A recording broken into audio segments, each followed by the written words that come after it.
Hey there, John Hunter with REL here. This is the HT Mark II. First thing you're going to notice about this piece is how beautifully polished it is. This is methyl methacrylate. It's a really high quality acrylic that's used for it. It cost us $6,000 to pay the workers who build the mold for this to polish the interior of the mold for 3 weeks to get the mold finish perfect, at which point they never wanted to do work for us again.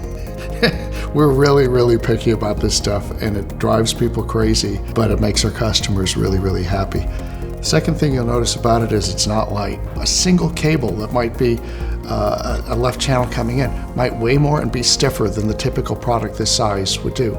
This thing weighs a significant amount, probably half a pound or so. And it's there not to impress you with the fact that it's weighty and solid, although it does that, but because what we don't want is this whole system becoming unstable and having a couple of really big cables, maybe with some networking boxes on the back of them, lift this thing up, and you're going, all right, now what am I supposed to do? My cables are more forceful than the product that is being used to send it all the way across the room. So the weight, the mass is one part of it. The fit, the finish is incredible.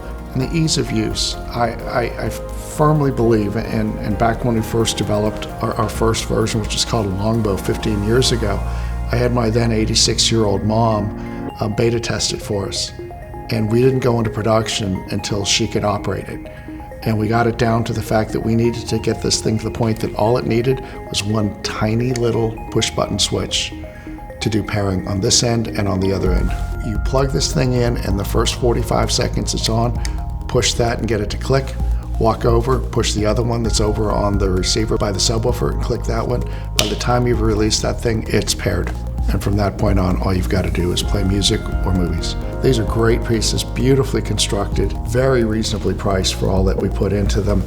And it's opened up the ability to put subwoofers in multiple portions of the room, or just to get away from the gaggle of wires that people have to get their whole system up and operating properly. It's not unusual, for example, to have it be very convenient to have one subwoofer connected hardwired and you're right there, but the other one needed to be over in an opposite corner of the room, for example. And this allows you to do that and not have to go through all the headaches of running cable, of perhaps having to hire somebody to go down below the flooring, crawling around down there, and then bring it back up again. By the time you get done, you've spent hundreds of dollars in labor dollars. This is really reasonably priced all over the world and beautifully constructed. It's a great piece of work. We're really proud of these.